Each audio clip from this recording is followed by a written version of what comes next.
حضرت ابو ہریرہ رضی اللہ تعالی عنہ سے مروی ہے، فرماتے ہیں کہ حضور صلی اللہ تعالی علیہ وسلم نے فرمایا ان المؤمن اذا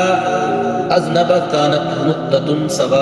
سوداء في قلبه فإن تاب واستغفر صفر قلبه وإن زادت فذلك الرأن الذي ذكر الله تعالى كلا بل ران على قلوبهم ما كانوا يكسبون۔ مومن جب گناہ کرتا ہے تو اس کے دل پر ایک سیاہ نقطہ پڑ جاتا ہے، پھر جب توبہ استغفار کرتا ہے تو اس کے دل کو صاف کر دیا جاتا ہے، اور اگر وہ گناہ کرتا ہی رہتا ہے تو وہ نقطہ بڑھتا رہتا ہے۔ فرمایا بس یہی ہے وہ زنگ جس کا اللہ تعالیٰ نے ذکر فرمایا، ان کے دلوں پر ان کے گناہوں کا زنگ لگ گیا ہے۔ جیسے زنگ لوہے کو کھا کر مٹی بنا دیتا ہے اور اس کی ساری سختی اور قوت کو ختم کر دیتا ہے، ایسے ہی مومن کے دل کی قوت اور طاقت کا خاتمہ کر دیتا ہے۔ یعنی ایسے ہی جو گناہ ہوتا ہے وہ مومن کے دل کی قوت اور طاقت کو ختم کر دیتا ہے، اور وہ بے حس، بے غیرت اور ذلیل و خوار ہو کر زندگی کے دن گزارتا ہے۔ اللہ محفوظ رکھے، لیکن بات وہی ہے کہ اگر اس حال میں بھی بندہ مایوس اور نا امید نہ ہو اور اسے توفیق توبہ نصیب ہو جائے تو وہ بڑا ہی مقدر والا ہے کہ رب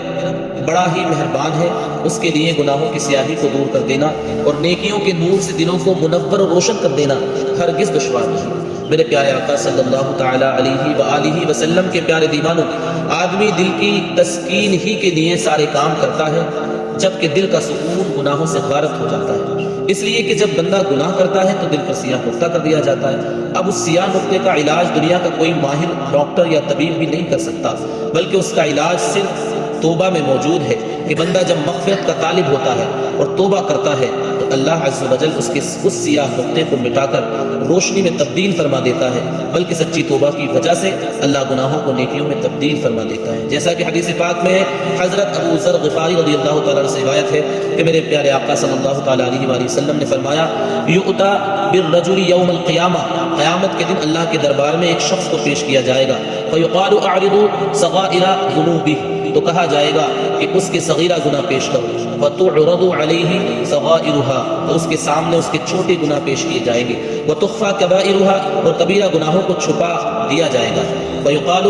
اعملت کذا وکذا، پھر اس سے پوچھا جائے گا تو نے ایسا ایسا کیا تھا، وهو يقر ولا ينكر وهو مشفق من الكبائر، اور وہ اقرار کرتا ہی رہے گا اور کسی گناہ کا انکار نہ کرے گا، جبکہ وہ خوف زدہ ہوگا اپنے بڑے گناہوں سے۔ فیقال اعطوہ مکان کل سیئۃ حسنہ، تو حکم دیا جائے گا کہ اس کی ہر برائی کے بدلے نیکی کا اجر دے دو۔ فیقول ان لی ذنوبا لا اراها ها ہنا، تو وہ کہے گا میرے تو اور بھی بہت گناہ تھے جنہیں میں یہاں نہیں دیکھ رہا ہوں، تاکہ مجھے ان کے بدلے میں بھی نیکیاں ملیں۔ راوی نے بتایا کہ اس ارشاد کے بعد حضور صلی اللہ تعالیٰ علیہ وآلہ وسلم مسکرائے یہاں تک کہ آپ کے دندان مبارک ظاہر ہو گئے۔ یہ ہے یبدل اللہ سیئاتہم حسنات کی تفسیر کہ توبہ کرنے والوں کی برائیوں کو قیامت کے دن اس طرح نیکیوں میں بدل دیا جائے گا۔ سبحان اللہ۔ حضرت عبداللہ بن سلام رضی اللہ تعالیٰ سے مروی ہے کہ بندہ جب اللہ تعالیٰ کے حضور توبہ کرتا ہے اور اپنے گناہ پر ندامت محسوس کرتا ہے تو اس کے نادم اور شرمسار ہونے سے پہلے اس کے تمام گناہ معاف فرما دیے جاتے ہیں۔ میرے پیارے آقا علیہ الصلوۃ والسلام کے پیارے دیوانوں، گناہ پر توبہ کر کے ندامت کے ساتھ ضروری ہے کہ بلکہ توبہ نام ہی ندامت کا ہے، لہٰذا اپنے گناہوں پر نادم اور شرمسار ہو، انشاءاللہ ضرور مولا کرم کی نظر فرمائے گا۔ بلکہ آپ نے سنا کہ دل میں ندامت سے پہلے ہی اللہ عز و جل گناہوں کو معاف فرما دیتا ہے۔ اللہ عز و جل اپنے فضل سے رحمت عالم صلی اللہ تعالیٰ علیہ وآلہ وسلم کے صدقہ طفیل ہم سب کو سچی توبہ کی توفیق عطا فرمائے۔